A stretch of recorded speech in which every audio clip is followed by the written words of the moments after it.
آج میں جیسے ہی گھر آیا اماں رازداری سے مجھے دوسرے کمرے میں لے گئی۔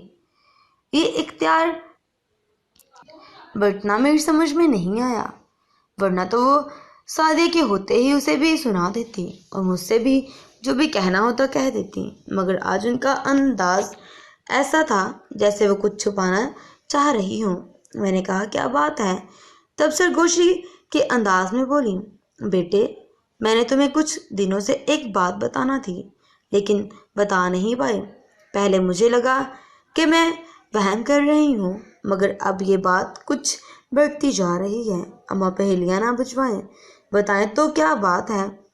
بیٹے میری تیری بیوی سعدیہ کے بارے میں ایک بات ہے، مگر میرا وہم بھی ہو سکتا ہے، خواہ مخواہ بچی کا دل دکھے گا، اس لیے میں نے اسے کچھ نہیں کہا، لیکن میرا اندازہ بتاتا ہے کہ کوئی بات تو ضرور ہے۔ امی نے کہا۔ میں سوچ میں پڑ گیا، مجھے سعدیہ میں ایسی کوئی بات نظر نہیں آتی تھی۔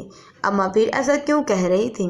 بیٹا بات تو مجھے بھی کوئی نظر نہیں آئی، بس ویسے ہی پچھلے کمرے میں اس نے ایک بوری لا کر رکھی ہے، میں نے اس بوری کو یوں ہی ہاتھ لگایا، اس نے آسمان سر پر اٹھا لیا، بولی آپ اسے ہاتھ نہ لگائیے، آپ کو میری قسم ہے، میرے بابا کی قسم، وغیرہ وغیرہ۔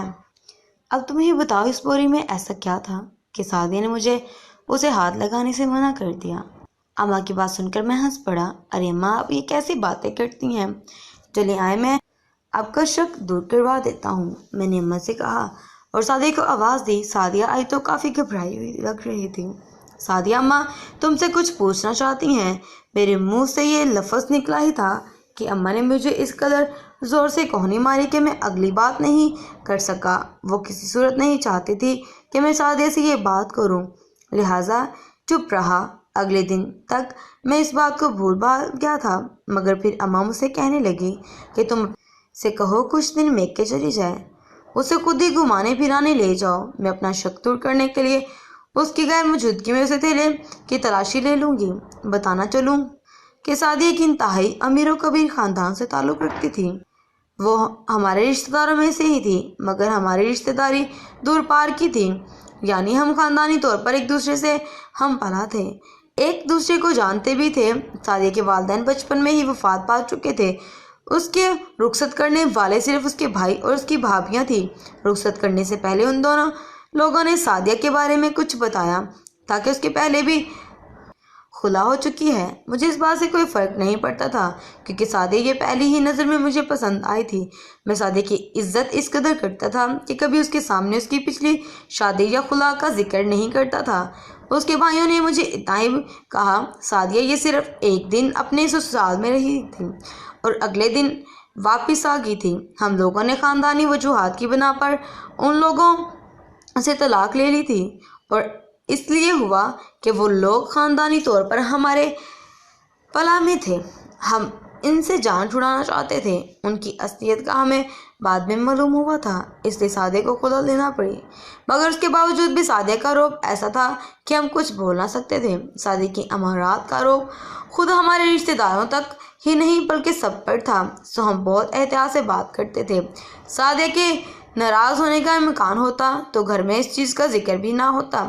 بہرحال اگلے دن میں سعدیہ نے خود بات کی، سعدیہ کافی دن ہو گئے ہیں تم نے میکے جانے کی ضد نہیں کی، بلکہ جب سے تمہاری شادی ہوئی ہے، تم جب سے اس گھر میں آئی ہو صرف ایک دو بار وہاں گئی ہو، کیا تمہارے دل نہیں کرتا اپنے گھر والوں سے ملنے کا؟ نہیں، جب میرا دل چاہے گا میں خود چلی جاؤں گی، سعدیہ نے مختصر سا جواب دیا۔ اچھا چلو ٹھیک ہے، ہم وہاں نہیں جاتے، تم چاہو تو ہم کہیں گھومنے پھرنے چلتے ہیں، بہت مزہ آئے گا، کافی دن ہو گئے تھے ہم گھر سے باہر نکل نہ سکے۔ سعدیہ نے اس پر بھی انکار کر دیا، بولی کہ اس نے کہیں گھومنے پھرنے نہیں جانا۔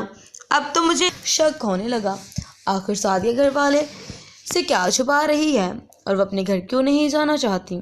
اب میری نظر بھی اسی بوری کے ارد گرد منڈلانے لگی تھی۔ آخر کو اس میں اس کا شوہر تھا اور اس کی ہر بات کو جاننے کا حق رکھتا تھا، مگر میں نے کئی بار سعدیہ سے باتوں باتوں میں پوچھا کہ اس بوری میں اس نے کیا رکھا ہے، کہنے لگی کہ اس کی ذاتی نوعیت کے کپڑے ہیں، لہذا ان کو چھیڑنے کی ضرورت نہیں۔ اب اگر بلا وجہ اس کی چیزیں ٹٹولتا تو یقیناً وہ ناراض ہو جاتی۔